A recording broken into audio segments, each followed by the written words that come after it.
Morning, something a little different on the menu today, banana blondies. So to get started, I've got my butter, 115 grams of butter. I'm going to get it melted. I'm just going to pop it in the microwave.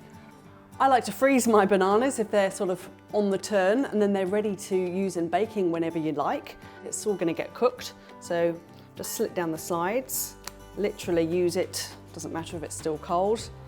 We want about half a cup of bananas, and we'll just pour this in.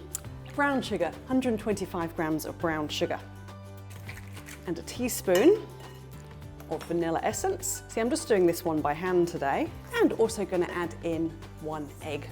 Could have beaten it first or whisked it up first. I'm just going to put it straight in, and we'll mix it in the bowl. I'm going to sieve in.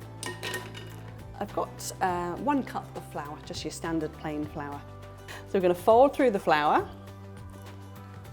Even with one hand you can make this. Half a cup of baking powder. So I'm just going to add a little pinch of salt. So that's mixed through, nice and simple. And then I've got about 3/4 of a cup of nuts. I've got walnuts.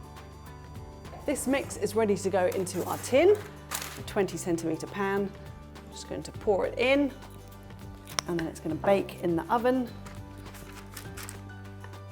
So just spread the mixture out, pushing it into the corners, and that'll go into the oven for about 22-24 minutes, depending on your oven.